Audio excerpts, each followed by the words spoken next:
আমাদের ভালোবাসার স্বর্গীয় প্রেমময় পিতা, আমরা অনেক ধন্যবাদ জানাই, কৃতজ্ঞতা জানাই। কারণ তুমি আমাদের অনন্তকালীন পরিত্রাণ দিয়েছ এবং পরিত্রাণ পাওয়ার পরে তোমার সুন্দর একটি পরিবার দিয়েছ, যে পরিবারের সঙ্গে আমরা আবদ্ধ থেকে আমরা দিনের পর দিন আর্থিকভাবে বৃদ্ধি পাচ্ছি, শক্তিশালী হচ্ছি এবং তোমার জন্য বাঁচার সুযোগ পাচ্ছি। আজকের দিনটাও তুমি আমাদেরকে দিয়েছ যেন আমরা আজকের দিনেও যেন তোমার জন্য বাঁচতে পারি, এবং যতদিন পর্যন্ত আমাদেরকে বাঁচিয়ে রাখবো ততদিন পর্যন্ত যেন আমরা, তুমি আমাদেরকে যে দায়িত্ব দিয়েছ এবং তোমার যে কাজ দিয়েছ সেই কাজ যেন আমরা করতে পারি। তাই তোমার শক্তি, তোমার পবিত্র আত্মার প্রজ্ঞা জ্ঞান বৃদ্ধি আমাদের একান্ত দরকার। আমাদের শক্তিতে আমরা কখনোই পারবো না। তাই প্রভু, তুমি আমাদেরকে সাহায্য করো, শক্তি দাও। এমনিভাবে সারা বাংলাদেশে আমাদের যত ভাই বোন আছে আমাদের প্রত্যেককে তুমি শক্তি দান করো। আজকে যে বাক্য রেখেছো সেই বাক্যের মধ্য দিয়ে তুমি আমাকে, আমাদের প্রত্যেককে আশীর্বাদ করো। এই প্রার্থনা আমাদের ত্রাণকর্তা মুক্তিদাতা প্রিয় যীশু খ্রিস্ট তোমার পবিত্র নামে চাই, আমেন। আসুন আমরা একটি অংশ দেখি আদি পুস্তক তার 22 অধ্যায়, আদি পুস্তক তার 22 অধ্যায় 1 থেকে 19 পদ। আদি পুস্তক তার 22 অধ্যায় 1 থেকে 19 পদ। খুবই গুরুত্বপূর্ণ একটি জায়গা বা খুবই গুরুত্বপূর্ণ একটি অধ্যায়। আমি পড়ছি আদি পুস্তক 22 অধ্যায় 1 থেকে 19 পদ। এই সকল ঘটনার পরে ঈশ্বর আব্রাহামের পরীক্ষা করিলেন। তিনি তাহাকে কহিলেন, হে আব্রাহাম। তিনি উত্তর করিলেন, দেখুন, এই আমি। তখন তিনি কহিলেন, তুমি আপন পুত্রকে, তোমার অদ্বিতীয় পুত্রকে, যাহাকে তুমি ভালোবাসো, সেই ইসহাককে লইয়া মরিয়া দেশে যাও, এবং তথাকার যে এক পর্বতের কথা আমি তোমাকে বলিব, তাহার উপরে তাহাকে হোমার্থে বলিদান করো। পরে আব্রাহাম প্রত্যুষে উঠিয়া গর্ধব সাজাইয়া 2 জন দাস ও আপন পুত্র ইসহাককে সঙ্গে লইয়া হোমের নিমিত্ত কাষ্ঠ কাটিলেন, আর উঠিয়া ঈশ্বরের নির্দিষ্ট স্থানের দিকে গমন করিলেন। তৃতীয় দিবসে আব্রাহাম চক্ষু তুলিয়া দূর হইতে সেই স্থান দেখিলেন। তখন আব্রাহাম আপন দাসদিগকে কহিলেন, তোমরা এই স্থানে গর্দবের সহিত থাকো, আমি ও যুবক আমরা ওই স্থানে গিয়া প্রণিপাত করি, পরে তোমাদের কাছে ফিরে আসিব। তখন আব্রাহাম হোমের কাষ্ঠ লইয়া আপন পুত্র ইসহাকের স্কন্ধে দিলেন এবং নিজ হস্তে অগ্নি ও খড়গের একত্রে চলিয়া গেলেন। আর ইসহাক আপন পিতা আব্রাহামকে কহিলেন, হে আমার পিত। তিনি কহিলেন, হে বৎস, দেখো, এই আমি। তখন তিনি কহিলেন, এই দেখুন অগ্নি ও কাষ্ঠ, কিন্তু হোমের নিমিত্ত মেষশাবক কোথায়? আব্রাহাম কহিলেন, বৎস, ঈশ্বর আপনি হোমের জন্য মেষশাবক যোগাইবেন। পরে উভয়ে একসঙ্গে চলিয়া গেলেন। ঈশ্বরের নির্দিষ্ট স্থানে উপস্থিত হইলে আব্রাহাম সেখানে যজ্ঞবেদী নির্মাণ করে কাষ্ঠ সাজাইলেন। পরে আপন পুত্র ইসহাককে বাঁধিয়া বেদিতে কাষ্ঠের উপরে রাখিলেন। পরে আব্রাহাম হস্ত বিস্তার করিয়া আপন পুত্রকে বধ করিতে খড়কে গ্রহণ করিলেন।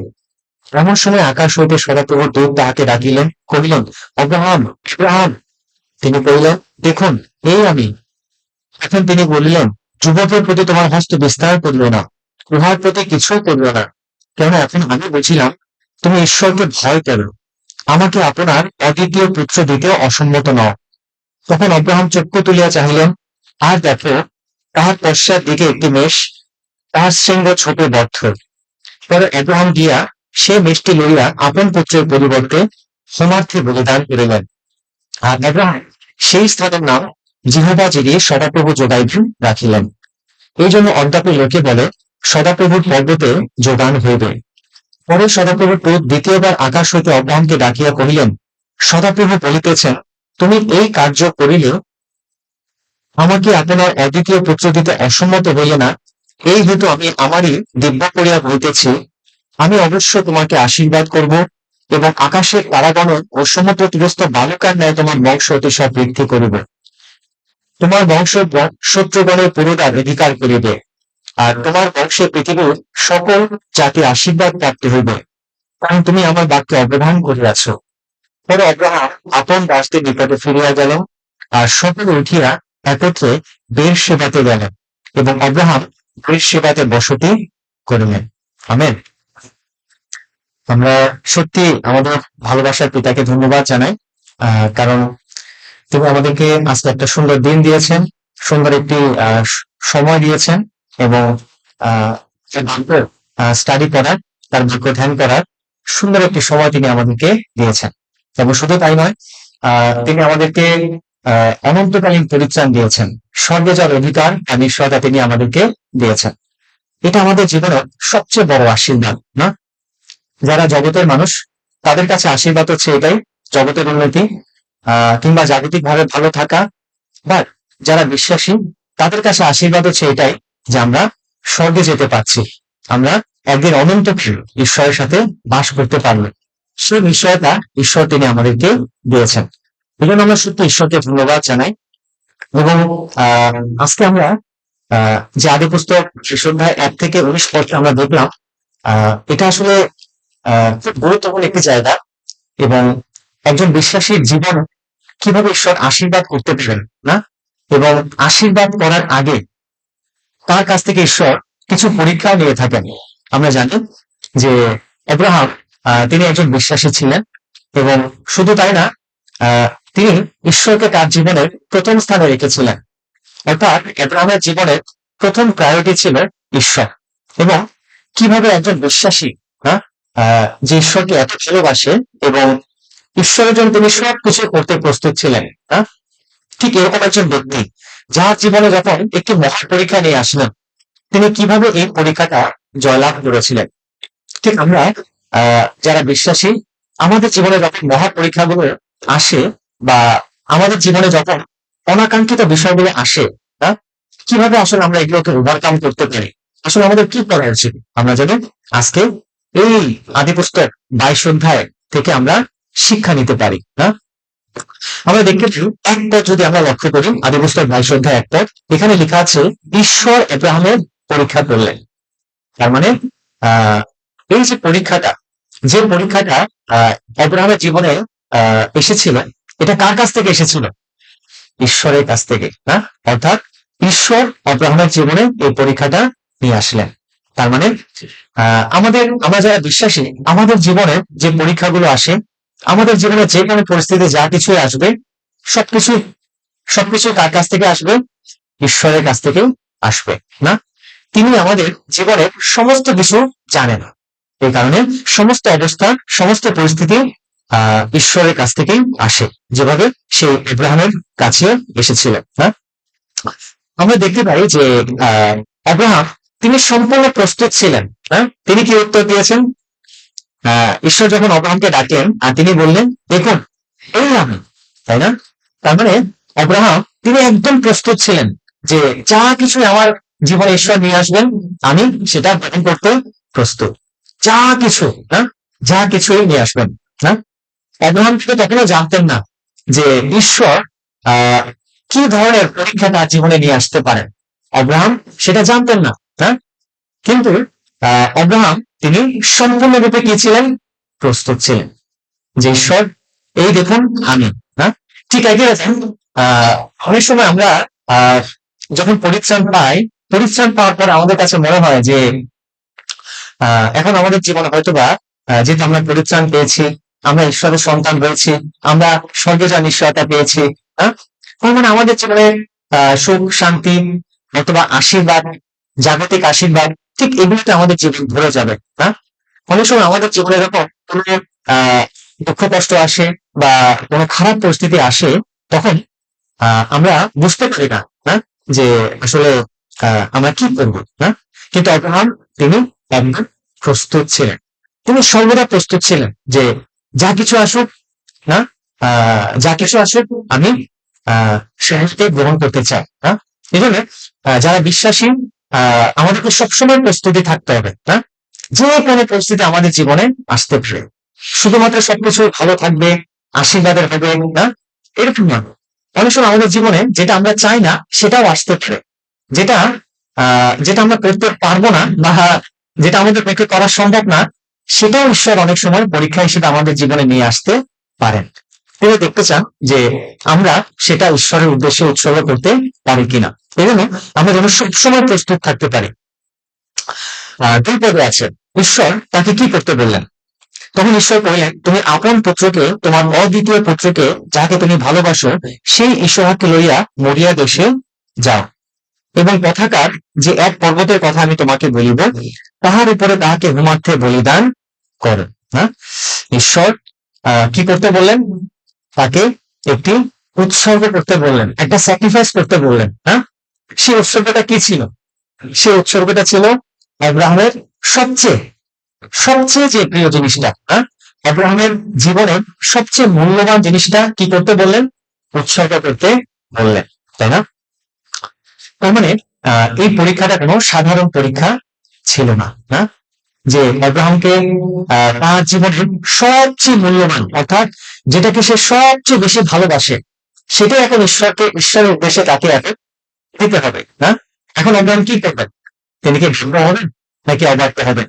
তিনি কি একটু চিন্তা করবেন যে ঈশ্বর একটু চিন্তা করি, একটু ভাবি কি করা যায়? হ্যাঁ, কারণ তুমি যে জিনিসটা চেয়েছো, হ্যাঁ, তুমি যে পরীক্ষাটা আমার জীবনে করতে চাচ্ছ, হ্যাঁ, সেটা আসলে আমাকে একটু চিন্তা করতে হবে, আমাকে একটু আলোচনা করতে হবে, তারপরে আমি সিদ্ধান্ত জানাবো। না, এবং এরকম কিছু করেননি, তাই না? এই জন্য অনেক সময় ঈশ্বর আমাদের জীবনে এই জিনিসটা পরীক্ষা হিসেবে নিয়ে আসতে পারে, না? যে তিনি দেখতে চান যে আমাদের জীবনের সবচেয়ে মূল্যবান জিনিস কি। তিনি অনেক সময় এটা আমাদের জীবনে দেখতে চান যে কোন জিনিসটাকে আমরা বেশি মূল্যবান হিসেবে দাবি করি, বা ঈশ্বর নাকি অন্য কোনো জিনিস, বা অনেক জিনিস আছে যেগুলো জগতের মূল্যবান, তাই না? যখন ঈশ্বর আমাদের সেই জগতের জিনিসগুলো তার উদ্দেশ্যে উৎসর্গ করতে বলে, তখনই আসলে আমাদের জন্য একটা চ্যালেঞ্জ হয়ে দাঁড়ায় যে আমি কি এটা উৎসর্গ করতে পারবো? কারণ এটা আমার কাছে জীবনের সবচেয়ে বেশি মূল্যবান, এটাকে আমি আসলে ঈশ্বরকে দিতে পারবো? ঠিক এই ধরনের পরীক্ষা তিনি আমাদের জীবনেও নিয়ে আসেন। কিন্তু আমরা দেখতে পাই যারা বিশ্বাসী ছিলেন, বিশেষভাবে হনক, না, 365 বছর তিনি বেঁচে ছিলেন, তার মধ্যে 300 বছর তিনি ঈশ্বরকে সময় দিয়েছেন। না, যার কারণে ঈশ্বর হনককে কি করলেন? তুলে নিয়ে গেলেন, লোকান্তরে তিনি মৃত হয়ে গেলেন, তাকে আর দেখা যায়নি। না, তার মানে হনক তার জীবনে বেশিরভাগ সময়, প্রায় 90% সময় তার জীবন তিনি কাকে দিয়েছেন? ঈশ্বরকে উৎসর্গ করেছিলেন। না, এটাই হচ্ছে প্রকৃত বিশ্বাসী জীবন। না, যারা ঈশ্বরকে ভালোবাসে তারা কোনো কিছু চিন্তা করে না।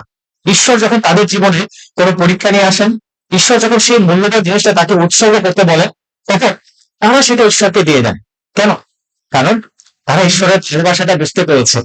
তারা জানে যে এই জীবনে আমার কাছে যেটা মূল্যবান, আসলে এটার চেয়ে ঈশ্বর অনেক বেশি মূল্যবান, এটার চেয়ে মূল্যবান সঙ্গে তিনি আমাকে পুরস্কার দেবেন। এই জন্য সেই মূল্যবান জিনিসগুলো তারা উৎসর্গ করতে পারেন। না, আমরা জানি যে জোসেফ, না, জোসেফের পুরো জীবনটা আসলে কিসের জীবন? কষ্টের জীবন ছিল। না, যখন আমরা দেখি যে জোসেফ একটি স্বপ্ন দেখেন, আশীর্বাদের স্বপ্ন, সেই আশীর্বাদের স্বপ্ন পূর্ণ হয়েছিল কত বছর পরে? 13 বছর পরে। এই 13 বছর জোসেফ বিনা কারণে তিনি চাকর করেছেন, কাশ হয়েছেন, এবং তিনি জেলে বন্দী ছিলেন, মিথ্যে অভিযোগ তার বিরুদ্ধে করা হয়েছিল ব্যভিচারের। হ্যাঁ, সমস্ত দুঃখ কষ্টগুলো 13 বছরে তিনি ভোগ করেছিলেন। হ্যাঁ, এবং এই সময়টাও জোসেফ ছিলেন খুবই বিশ্বস্ত। এই সময়টাও জোসেফ কখনো ঈশ্বরকে তিনি কমপ্লেন করেননি, বরঞ্চ তিনি সেই সময়ে ঈশ্বরকে স্মরণ করেছিলেন। সেই সময়েও যে স্বপ্ন ঈশ্বর তাকে দেখিয়েছিলেন, সেই স্বপ্নের প্রতি তার একটা বিশ্বাস ছিল যে ঈশ্বর তিনি আমাকে যেটা দেখিয়েছেন একদিন হয়তোবা তিনি সেটা বাস্তবায়ন করবেন। এই জন্য এটাই হচ্ছে ঈশ্বরকে ভালোবাসা, এটা হচ্ছে ঈশ্বরকে প্রথম স্থানে রাখা। হ্যাঁ, যে তার জীবন, তার সবকিছু ঈশ্বরের উদ্দেশ্যে উৎসর্গ করতে পারে। হ্যাঁ, আমরা দেখতে পাই সে মসির জীবন। হ্যাঁ, যে মসি 40 বছর তিনি মিশরে জাঁকজমকের সাথে কাটিয়েছিলেন। হ্যাঁ, এবং সেই মসি চাইলেও তার জীবনের সমস্ত দিন তিনি মিশরেই কাটাতে পারতেন, কিন্তু যখন তিনি বুঝতে পারলেন যে তার জীবনে ঈশ্বরের একটি পরিকল্পনা আছে, তারপরে তিনি কোথায় চলে গেলেন? প্রান্তরে, সে মরু প্রান্তরে। হ্যাঁ, সেই মরু প্রান্তরে তিনি 40 বছর তিনি ঈশ্বর তার জীবনে যে দুঃখ কষ্ট বা যে প্রশিক্ষণ অনুমোদন করেছিলেন, এই 40 বছর তিনি সেটা ভোগ করেছিলেন। তারপরে বাকি 40 বছর তিনি ইসরায়েল জাতিকে নেতৃত্ব দিয়েছিলেন।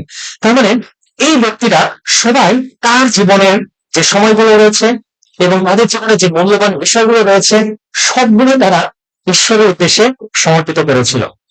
আমরা জানি যে যারা আমরা পরিত্রাণ পেয়েছি, হ্যাঁ, যে আমরা বিশ্বাস করি যে পবিত্র বাক্যে যেভাবে লেখা আছে যীশু খ্রিস্ট তিনি আমাদের পাপের জন্য জীবন দিয়েছেন, হ্যাঁ, আমাদের যে পাপগুলো ছিল, আমাদের যে অন্যায়গুলো ছিল, অপরাধগুলো ছিল, সেগুলোর জন্য তিনি তার মাথা থেকে পা পর্যন্ত প্রত্যেকটি জায়গা থেকে তিনি রক্ত ঝরিয়েছেন।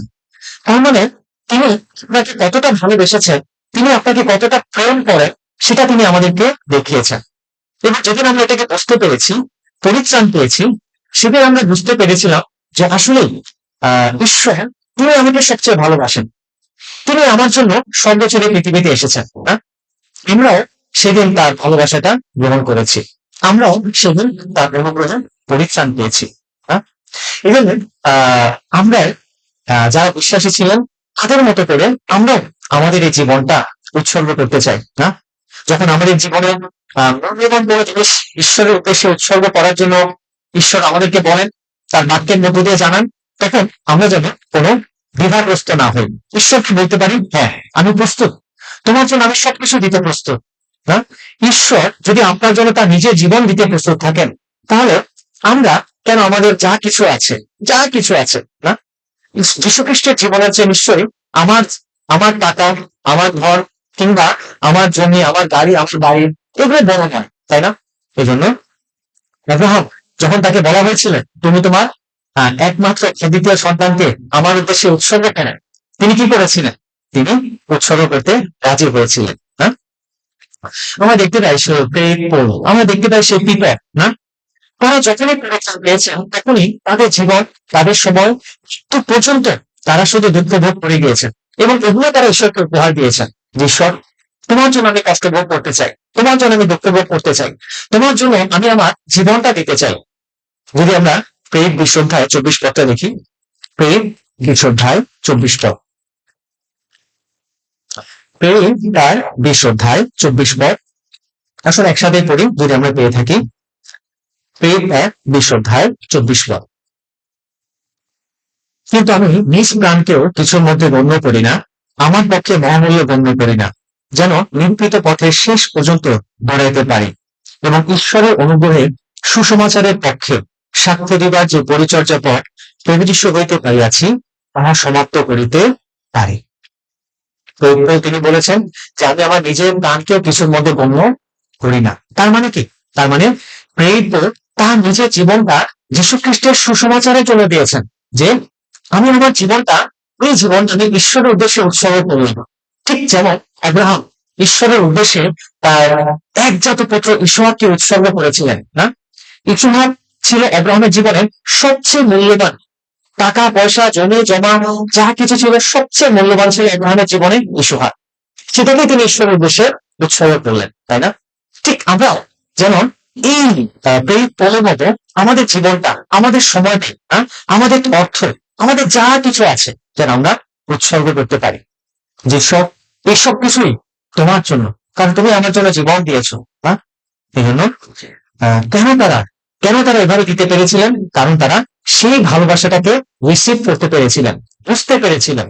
না, এই পৃথিবীতে ওখানে অনেক বিশ্বাসীরা আছে, অনেক খ্রিস্টানরা আছেন। না, আমরা জানি যে প্রকৃত শিষ্য হচ্ছে তারাই যারা আসলে সেই ভালোবাসাটা বুঝতে পেরেছে। প্রকৃত শিষ্য হচ্ছে তারাই যারা যীশু খ্রিস্টের জন্য তাদের সবকিছু ত্যাগ করতে পেরেছে। কিন্তু এই পৃথিবীতে এখনো অনেক শিষ্য, অনেক সেবকরা আছেন যারা হয়তো মুখে বলে যে আমি ঈশ্বরকে অনেক ভালোবাসি, আমি যীশু খ্রিস্টের শিষ্য, কিন্তু যখন কোনো ঈশ্বরকে বিষয় আসে, যখন কোনো ত্যাগ স্বীকারের বিষয় আসে, তখন তারা সেটা করতে পারে না। তারা মুখে ঈশ্বরকে ভালোবাসে কিন্তু তারা আজও ঈশ্বরকে ভালোবাসে না। যে আসলে তারা প্রকৃত ঈশ্বরের শিষ্য না, আসলে তারা প্রকৃত বিশ্বাসী না, এই কারণে তারা উৎসর্গ আর করতে পারে না। কিন্তু আব্রাহাম তিনি তার একজাত পুত্রকে তিনি উৎসর্গ করে দিয়েছিলেন। তিনি জানেন না যে কি হতে কি হবে, তিনি শুধু বর্তমান নিয়ে ভেবেছিলেন যে ঈশ্বর আমাকে এটা বলেছেন, আমি ঈশ্বরকে এটা উৎসর্গ করতে চাই, এই উপহারটা ঈশ্বরের উদ্দেশ্যে দিতে চাই। না, এই জন্য ফিলিপিও 3 অধ্যায় 7 পদে আছে, ফিলিপিও 3 অধ্যায় 7 পদ। ফিলিপিও 3 অধ্যায় 7 থেকে 8 পদ। কিন্তু যাহা যা আমার লাভ ছিল সেই সমস্ত খ্রিস্টের নিমিত্ত ক্ষতি বলিয়া গণ্য করিলাম। আর বাস্তবিক আমার প্রভু যীশু খ্রিস্টের জ্ঞানের শ্রেষ্ঠতা প্রযুক্ত আমি সকলের ক্ষতি বলিয়া গণ্য করিতেছি। আমার নিমিত্ত সমস্তেরই ক্ষতি সহ্য করিতেছি এবং বলবৎ গণ্য করিতেছি, যেন খ্রিস্টকে লাভ করি। তার মানে পরিপল বলছেন যে আমি আমার জীবনে যেদিন আমি পরিত্রাণ পেয়েছি তারপর থেকে আমার যে জ্ঞান, যে বুদ্ধি, আমার যে দক্ষতা, আমার যা কিছু আছে সবকিছু আমি যীশু খ্রিস্টের উদ্দেশ্যে দিয়েছি। আমার এগুলো দরকার নেই, আমি যীশু খ্রিস্টকে পেয়েছি, এটাই আমার জন্য সবচেয়ে বড় জ্ঞান। এই কারণে তার জন্য আমি সব ক্ষতি মেনে নিতে প্রস্তুত আছি। এটাই হচ্ছে একজন আদর্শ শিষ্য, এটাই হচ্ছে একজন আদর্শ বিশ্বাসীর হৃদয়ের ব্যথা, উৎসর্গ। তিনি উৎসর্গ করেছিলেন জগতের, তিনি কিন্তু আগে উৎসর্গ করতে পারেননি। পরিত্রাণ পাওয়ার আগে তিনি তার জ্ঞান নিয়ে গর্ব করতেন যে আমি গভর্নমেন্টের কাছ থেকে যে ট্রেনিং পেয়েছি, বেশ শিক্ষায় শিক্ষিত, আমি ঈশ্বরকে জানি। এই যীশু খ্রিস্টের নাম যারা প্রচার করে তারা ভ্রান্ত প্রচারক, তাদের উদ্দেশ্যে তিনি তাদেরকে অনেক তাড়না করেছিলেন।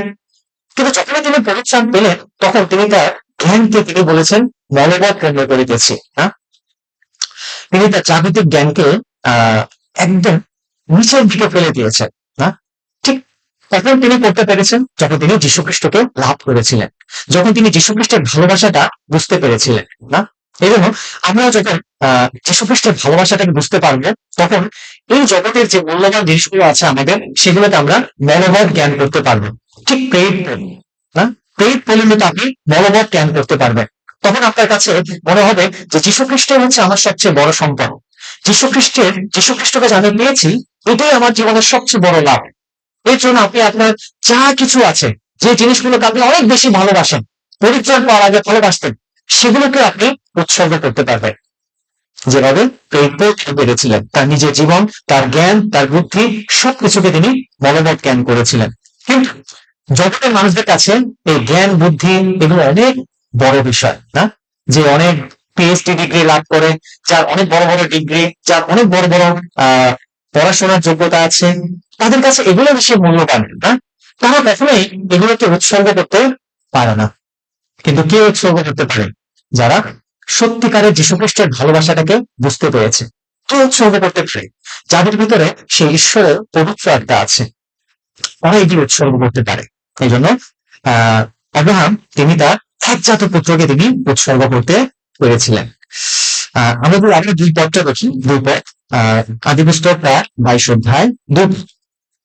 এবং ঈশ্বর আব্রাহামকে বলেছিলেন 2 পদের নিচের দিকে, সে ইসহাককে লইয়া মরিয়া দেশে যায়, মরিয়া এবং তথাকার যে এক পর্বতের কথা আমি তোমাকে বলিব, তাহার উপরে তাকে মারতে বলিদান করো। এই মরিয়া পর্বত, এই মরিয়া পর্বতটি সাধারণ একটা, যদিও সাধারণ একটা পর্বত, কিন্তু এটা খুবই গুরুত্বপূর্ণ একটা জায়গা। আমরা কি জানি যে এই মরিয়া পর্বতটা কতটা গুরুত্বপূর্ণ একটি জায়গা? এই মরিয়া পর্বত হচ্ছে ইসরায়েলের জেরুসালেমে অবস্থিত একটি ঘাট, যেটা জেরুসালেমে রয়েছে। এই মরিয়া পর্বত, এই মরিয়া পর্বতটা খুবই গুরুত্বপূর্ণ একটি পর্বত। কেন? কারণ আব্রাহামের ঘটনার পরে দাউদ রাজার সময় যখন দাউদ একটি পাপ করে ফেলেন, আরেকটি পাপ কি? তিনি লোভ বর্ণনা করেছিলেন। লোভ অর্থাৎ আমার কত সৈন্য আছে, আমার কত শক্তি আছে, না? তিনি এটা বর্ণনা করেছিলেন। না, কেন বর্ণনা করেছিলেন? কেন এটি কি পাপ? কারণ ঈশ্বরের শক্তির উপরে নির্ভর না করাটাই হচ্ছে অপরাধ। তিনি এটাই চিন্তা করেছিলেন যে দেখি আমার কত শক্তি আছে, কত সৈন্য আছে, তার মানে এত সৈন্য আছে, তার মানে আমি অনেক শক্তিশালী, না? তার মানে আমার কোনো চিন্তা নাই, আমি যে কোনো শত্রুকে পরাজিত করতে পারবে। কিন্তু ঈশ্বর কিন্তু দাউদকে অনেক আগেই দেখিয়ে দিয়েছিলেন যে এই যে যুদ্ধ, এই যুদ্ধ সৈন্যের দ্বারা নয়, এই যুদ্ধ অস্ত্রের দ্বারা নয়, কিন্তু একমাত্র ঈশ্বরের শক্তিতে এই যুদ্ধ জয়লাভ করা সম্ভব। যখন দাউদ গলিয়াতের সাথে যুদ্ধ করেছিলেন, কি নিয়ে যুদ্ধ করেছিলেন? কি নিয়ে? দৃশ্যমান ভাবে তিনি 5টি ছোট ছোট চিকন পাথর নিয়েছিলেন, একটা ফিঙ্গার নিয়েছিলেন। কিন্তু প্রথম সময়ে 17 অধ্যায় আছে যে দাউদ বলেছিলেন, আমি জীবন্ত ঈশ্বর সদাপ্রভুর নামে তোমার সাথে যুদ্ধ করছি। তার অস্ত্র ছিল ঈশ্বর, তার অস্ত্র ছিল ঈশ্বরের উপরে অগাধ বিশ্বাস, সেটাই ছিল তার মূল অস্ত্র। এই কারণে ঈশ্বর দেখিয়ে দিয়েছিলেন যে কোন প্রকার শক্তিশালী অস্ত্র ছাড়াই এত বড় দানবকে পরাজিত করতে তিনি পেরেছিলেন। এই জন্য দাউদ যখন সে লোক গণনা করেছিলেন, সেই জাগতিক শক্তির উপরে নির্ভর করেছিলেন, ঈশ্বরের শক্তির উপরে নির্ভরতাটা তিনি হারিয়ে ফেলেছিলেন, আর তখন ঈশ্বর সেটাকে পাপ হিসেবে গণনা করেছিলেন। আর এই পাপের কারণে ঈশ্বর সে সময় মহামারী এনেছিলেন, মহামারী। এবং সেই মহামারী থেকে দাউদের পাপের কারণে এই মহামারী, আর এই মহামারীর কারণে 70,000 লোক মারা গিয়েছিলেন, প্রায় 70,000 লোক মারা গিয়েছিলেন। আর দেখেন দাউদ বুঝতে পারলেন যে হায় হায়, আমি তো পাপ করেছি না, ঈশ্বরের শক্তির উপরে নির্ভর না করে, ঈশ্বরের উপর নির্ভর না করে, যে ঈশ্বর আমাকে আজকের এই দিন পর্যন্ত তিনি নিয়ে এসেছেন তার উপরে নির্ভর না করে আমি আমার সেই সৈন্যের উপরে নির্ভর করেছি। তিনি অনুতপ্ত হয়েছিলেন, অনুতপ্ত হয়ে তিনি ঈশ্বরের কাছে প্রার্থনা করেছিলেন। আর তখন একজন ভয়বাদী গাদ, এই ভয়বাদী এসে দাউদকে পরামর্শ দিয়েছিলেন যে আপনি অরণ্য নামে একজন ব্যক্তি আছে, এবং এই অরণ্য ব্যক্তির একটি খামার আছে। এই খামারটার লোকেশনটাই হচ্ছে মরিয়া পর্বত, জেরুসালেমের মরিয়া পর্বত না। এই অরণ্যের কাছ থেকে আপনি একটা জায়গা, ওই জায়গাটা কেনেন, সেই খামারটা কেনেন, এবং সেখানে আপনি হোম বলি এবং মঙ্গলার্থক বলি উৎসর্গ করুন। তখন দাউদ কি করেন, সে অরণ্যের কাছে যান এবং তাকে কিছু টাকা দিয়ে এবং সেই অরণ্যের খামারটা তিনি ক্রয় করেন না।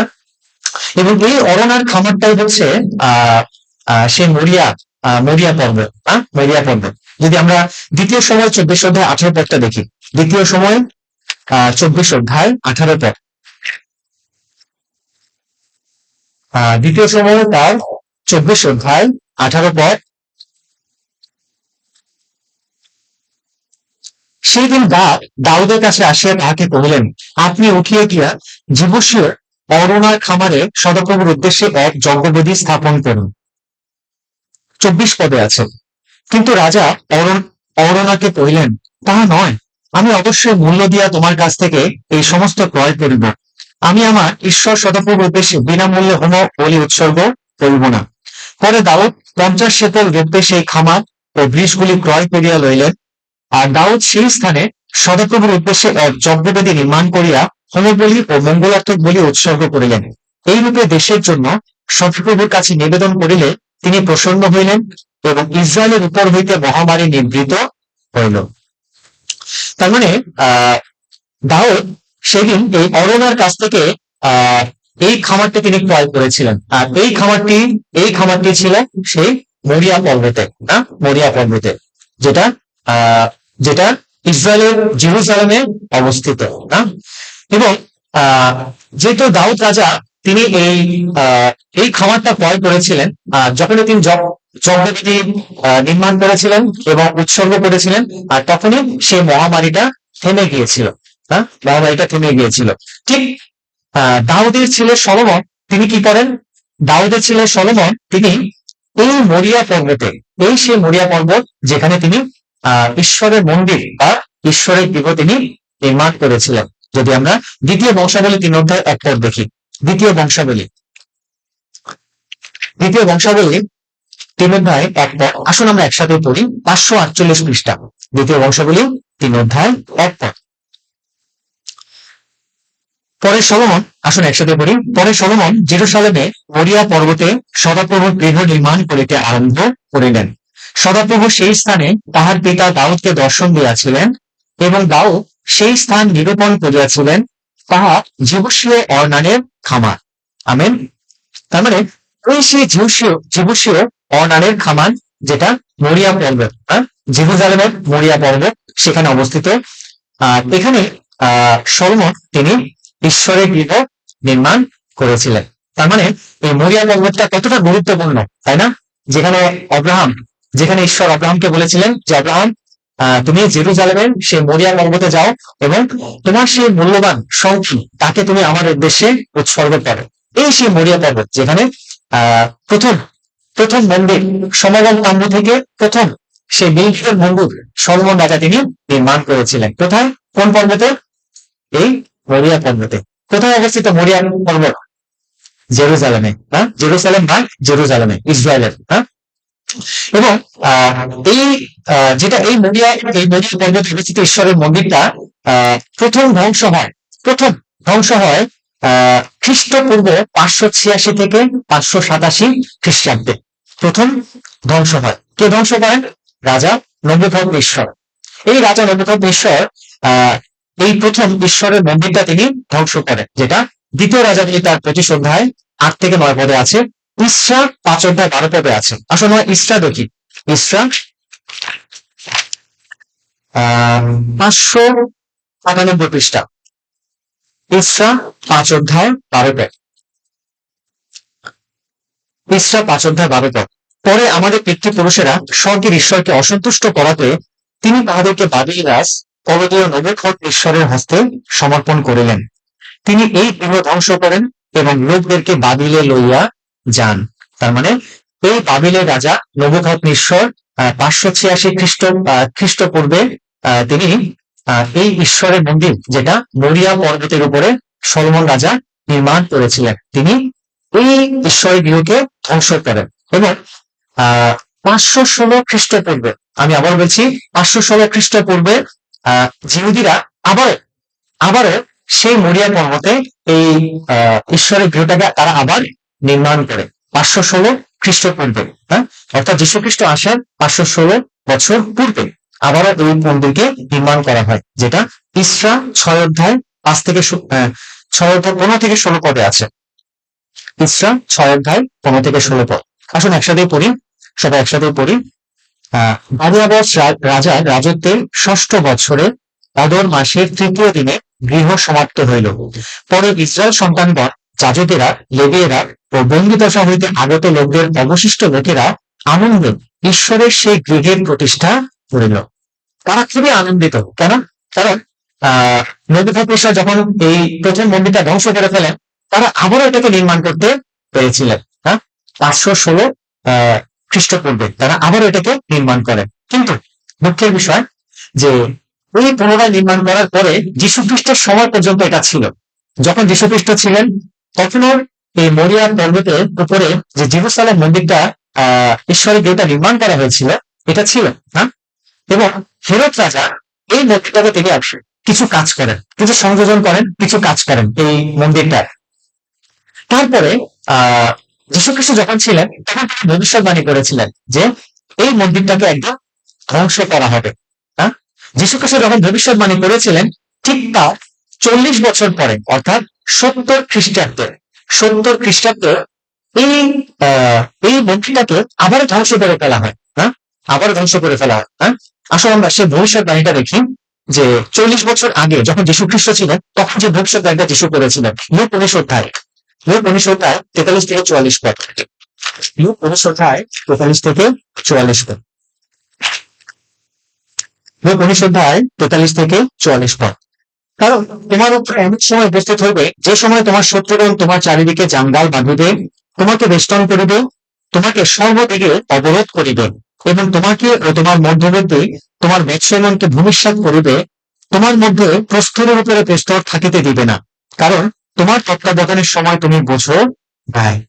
তার মানে তারা যীশু খ্রিস্টকে অবজ্ঞা করেছিল, তারা যীশু খ্রিস্টকে গ্রহণ করেনি, তারা যীশু খ্রিস্টকে চিনতে পারেনি। এই কারণে যীশু খ্রিস্ট তিনি দেখতে পেরেছিলেন যে ভবিষ্যতে তাদের জন্য কোন ধরনের বিপদ অপেক্ষা করছে। হ্যাঁ, 70 খ্রিস্টাব্দে রোমীয়দের সম্রাট টাইটাস তিনি এই জেরুজালেম নগরটাকে অবরোধ করেন এবং এই পুরো শহরটা, মন্দিরটা তিনি ধ্বংস করে ফেলেন, একদমই শেষ করে ফেলেন। হ্যাঁ, তখন জেরুজালেমের এই মন্দিরটা আর ছিল না।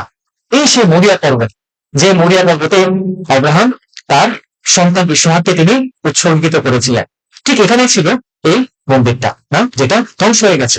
শুধুমাত্র অবশিষ্ট ছিল কি একটা প্রাচীর ছাড়া আর কিছু অবশিষ্ট ছিল না। হ্যাঁ, এবং এই প্রাচীরটা এখনো পর্যন্ত আছে এবং এই প্রাচীরটাকে বলে পশ্চিম প্রাচীর, পশ্চিম প্রাচীর বা ক্রন্ধনের প্রাচীর।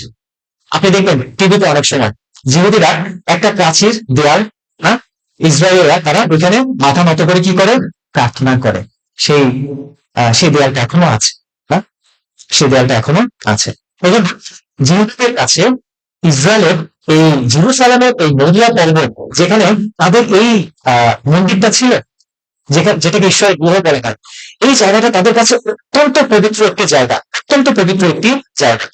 এইবার আসি আমাদের মুসলিমদের সময়, মুসলিম ভাইবোনদের সময়, না কি হয়, একটি ঘটনা ঘটে 691 খ্রিস্টাব্দে, অর্থাৎ যীশু খ্রিস্টের জন্মের 691 বছর পরে একজন মুসলিম খলিফা ঠিক সেই জায়গাটা তারা দখল করে এবং সেইখানে তারা Dome at the Rock, Dome at the Rock নামে একটা পাথরের সুন্দর একটা কারুকার্য নির্মাণ করেন। এটা এখনো আছে, এখনো আছে জেরুসালেমে।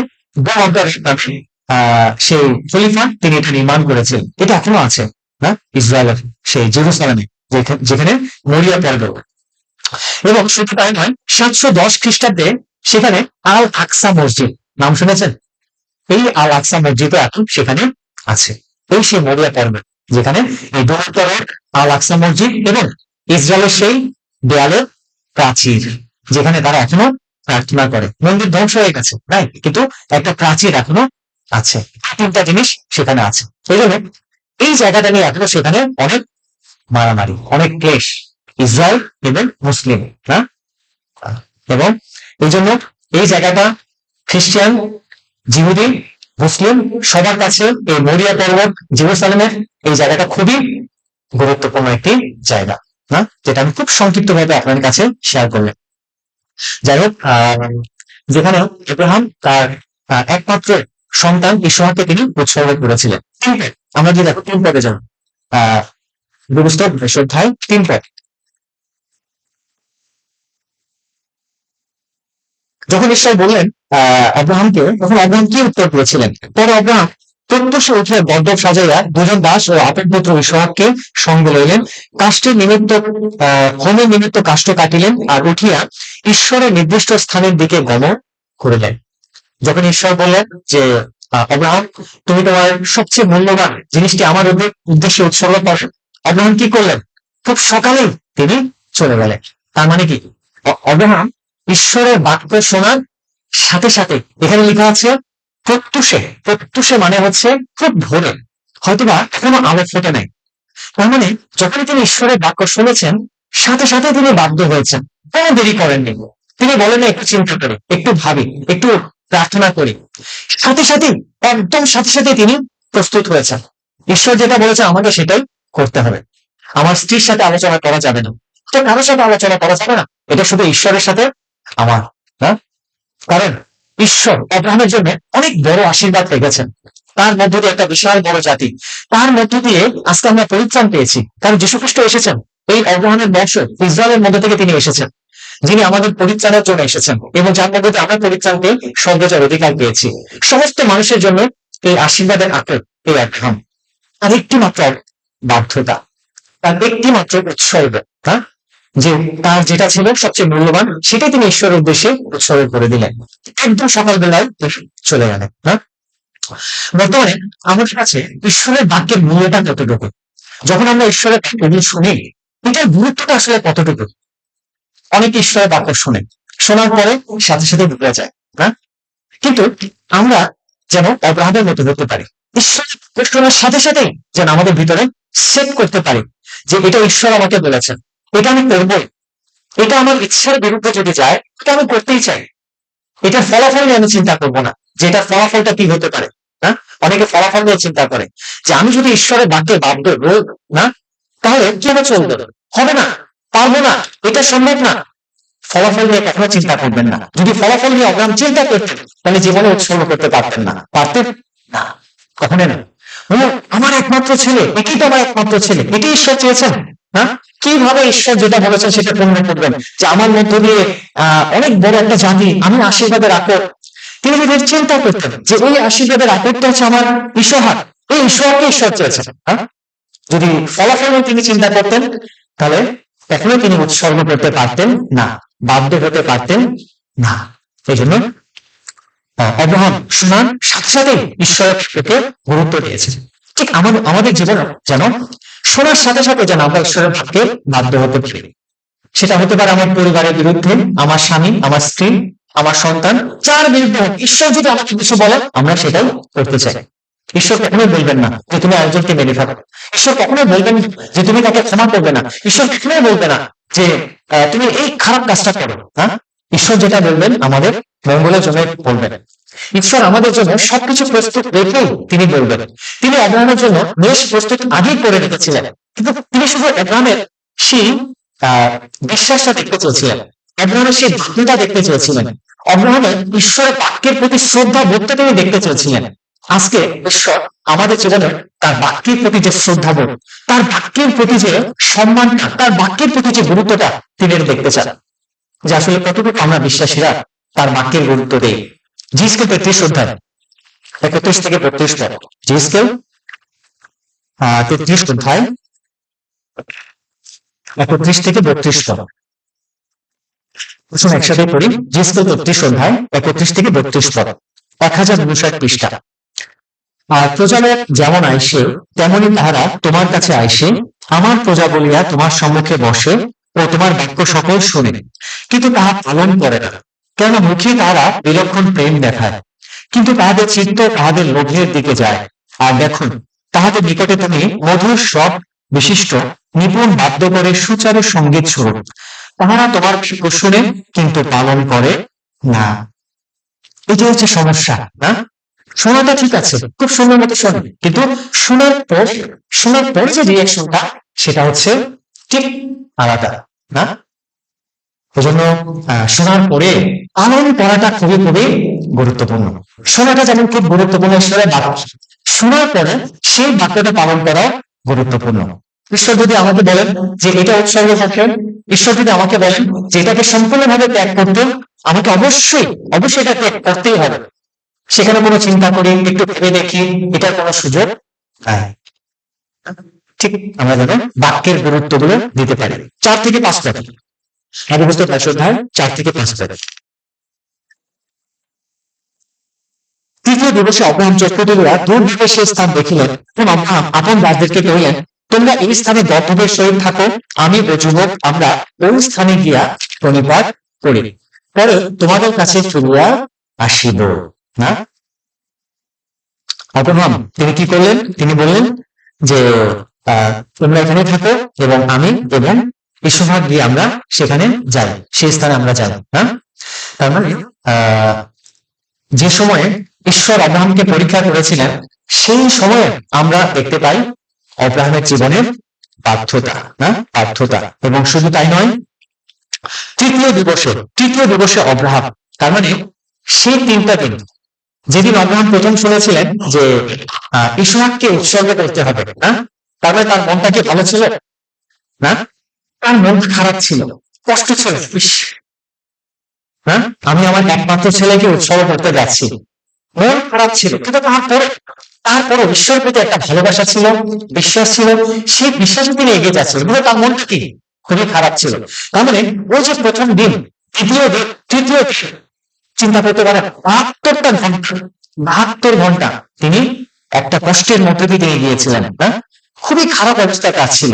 তার মানে সে সময় পরিস্থিতিটা আসলে ভালো ছিল না। আমরা জানি দাউদের কথা, গত শুক্রবার আমরা শুনেছিলাম প্রথম সময় 23 অধ্যায়, যেখানে আমরা দাউদের জীবনের বিষয়ে স্টাডি করেছিলাম। না, হয়তো আমরা আরো অনেক স্টাডি করবো সামনে। দাউদকে রাজা হিসেবে মনোনীত করা হয়েছিল, অভিষিক্ত করা হয়েছিল 15 বছর বয়সে। তিনি রাজা হচ্ছিলেন 30 বছর বয়সে। এই 15টা বছর তার জীবনে ছিল নিদারুণ কষ্ট, 24 ঘন্টা এবং 15 বছর। হ্যাঁ, তাকে মারার জন্য প্রতিদিন, যেটা প্রথম সময় 23 অধ্যায় সম্ভবত 12 পদে আছে, 22 বা 12 পদে, প্রতিদিন তাকে মারার জন্য তিনি খুঁজতেন, তিনি পালিয়ে বেড়াতেন। তার মানে সবসময় তিনি ভয়ের মধ্যে ছিলেন, কিন্তু তারপরে ঈশ্বরের উপরে তার নির্ভরতা ছিল। তারপরে তিনি বিশ্বস্ত ছিলেন। দাউদ তিনি যখন সেই কষ্টের দুঃসময়ের মধ্যে ছিলেন, তখনও তিনি তার জাতির কথা চিন্তা করতেন। যখন ফিলিস্তিনিরা এসে সেই কিলিও লোকেরা ছিল ইসরায়েল, তাদেরকে অ্যাটাক করেছিলেন না, ও তিনি রাজা ছিলেন না, তারপরে তিনি তার দায়িত্বটা পালন করেছেন। সে সময় তার অবস্থা ছিল খুবই খারাপ না। ঠিক আমরা অব্রাহামের জীবনে তাই দেখতে পাই। সেই 3টা দিন, যে 3টা দিন তিনি সেই ঈশ্বরকে করে যাচ্ছেন, সৌবর্ণ যাচ্ছেন, সে সময় তার মনটা অনেক খারাপ ছিল। তারপরে তিনি ঈশ্বরের বাক্যে বাধ্য হয়েছিলেন। তারপর ঠিক আমাদের জীবনে অনেক সময় খারাপ সময় আসে, আমাদের জীবনে অনেক সময় কিছু ঘটনা ঘটে, আমাদের জীবনে অনেক সময় পরীক্ষা আসে, আমাদের জীবনে অনেক সময় দুঃখ কষ্ট সাফারিং গুলো আসে। সে সময় আমাদের মনটা অনেক খারাপ থাকে, অনেক কষ্টে থাকে। কিন্তু আপনি যদি শুধু ওই বিষয়গুলো নিয়ে চিন্তা করেন যে আমার মন খারাপ, আমার কষ্ট, আমার দুঃখ, মনে রাখবেন ঈশ্বর সবই জানেন, তিনি সবই দেখছেন, তিনি সবই জানেন। কিন্তু আমরা যেন সেই সময়ও আব্রাহামের মতো যেন হতে পারি। আব্রাহাম তিনি তার কাজটা বলেন নাই। আব্রাহাম ঈশ্বর তাকে যে দায়িত্বটা দিয়েছেন, যে কাজটা দিয়েছেন উৎসর্গের পর ইসহাককে, সেটা তিনি ভুলে যান, তিনি সেই কাজটাই করেছেন। তার মন খুবই খারাপ ছিল 3টা দিন, তারপরে তিনি সেই মন খারাপ অবস্থা নিয়ে তিনি ঈশ্বরের কাজ করেছেন। যারা আমরা পরিত্রাণ পেয়েছি, ঈশ্বর আমাদেরকে কিছু কাজ দিয়েছেন পরিত্রাণ পাওয়ার। পরিত্রাণ পাওয়া মানে এই না যে তুমি পরিত্রাণ পেয়েছো এখন ইচ্ছা মতো পাপ করতে পারো, এখন তুমি জগতের ইচ্ছা মতো চলতে পারো না, তোমার ইচ্ছা মতো চলতে পারো না। পরিত্রাণ পাওয়ার মানে হচ্ছে সুশৃঙ্খল জীবন। পরিত্রাণ পাওয়ার মানে হচ্ছে আচার আচরণ কথাবার্তা সমস্ত দিক একটা পরিবর্তন। পরিত্রাণ পাওয়ার মানে হচ্ছে যীশু খ্রিস্টের কথা প্রচার করা না, সেটা হচ্ছে আসল ধার্মিকতার জীবন না। এই জন্য তিনি আমাদেরকে কিছু কাজ দিয়েছেন, কিছু রুটিন দিয়েছেন। যেমন স্টুডেন্টের একটা রুটিন থাকে না, তাকে সকালে উঠতে হবে, পড়াশোনা করতে হবে, ডায়েরি মেনটেন করতে হবে, প্রতিদিনের হোমওয়ার্কটা করতে হবে। যারা আমরা বিশ্বাসী, তিনি আমাদেরকে কিছু কাজ দিয়েছেন। সেই কাজগুলো কি? তার বাক্যের সঙ্গে যুক্ত থাকা, তার বাক্য পড়া, তার বাক্যগুলো শোনা, সে বাক্যগুলো ধ্যান করা, সে বাক্যের বাধ্য হওয়া, সে বাক্যে পালন করা। তিনি আমাদের দায়িত্ব দিয়েছেন যেন এই মন্ডলী ফেলোশিপ যে দায়িত্বগুলো দিয়েছে যেন সেই দায়িত্বগুলো নিয়ে চিন্তা করা, যেমন কি করতে পারি, কিভাবে আমি আমার দায়িত্ব পালন করতে পারি। দায়িত্ব পালন করা মানে এই না যে আমার একটা পদ আছে তার মানে আমাকে দায়িত্ব পালন করতে হবে না, দায়িত্বটা আমাদের সবাইকে পালন করতে হবে। যদি আমার কোনো পদ নাও থাকে, তারপরে আপনি ঈশ্বরের একটু হাত, আপনি ঈশ্বরের একটু চোখ, আপনি ঈশ্বরের একটি পা। আমরা প্রত্যেকেই এক একটি অঙ্গ প্রত্যঙ্গ ঈশ্বরের, যীশু খ্রিস্ট। এই কারণে আমাদের সবারই দায়িত্ব আছে, আমরা সেগুলো নিয়ে চিন্তা করতে পারি। আমার যতই অবস্থা খারাপ থাক, এই মন খারাপ অবস্থা নিয়ে আমরা ঈশ্বরের কাজগুলো যেন করতে পারি। স্বাভাবিকভাবে দেখা যায় যে যদি আমাদের মন খারাপও থাকে, কোন অবস্থায় কোনো খারাপ পরিস্থিতি, তারপরে কিন্তু আমরা জগতের কাজ করি না। আপনার মন খারাপ, আপনি কি জগতের কাজ ছেড়ে দেন? আপনার মন খারাপ, সংসারের কাজ কি বন্ধ রাখেন? আমরা ঈশ্বরের কাজ বন্ধ রাখি, কিন্তু জগতের কাজ আমরা বন্ধ রাখি না। এটা হচ্ছে আমাদের দুর্বলতা। আমাদেরকে বিশ্বাসে আরো শক্তিশালী হতে হবে, আরো শক্তিশালী হতে হবে, আমাদেরকে আব্রাহামের মতো হতে হবে। 3 দিন তার হৃদয়ে প্রতিটা 24 ঘন্টা তার হৃদয় ছিল একটা কষ্ট, ব্যথা। তারপরে তিনি বাক্যের বাধ্য দিলেন, তারপরে তিনি ঈশ্বরকে উৎসর্গ করলেন। আমরা যেন যত কষ্টের মধ্যে থাকি না কেন, আমরা যেন এই কাজটা করতে পারি। ঠিক হারানো আপনাদের জন্য প্রার্থনা করতে পারি, চিন্তা করতে পারি, যে কোনো পরিস্থিতিতে আমরা থাকি না কেন। তাহলে মনে করবেন যে আপনি বিশ্বাসে শক্তিশালী হচ্ছেন, বৃদ্ধি পাচ্ছেন। দানিয়েল 6:10 পদে আছে, দানিয়েল 6:10 দানিয়েল 6:10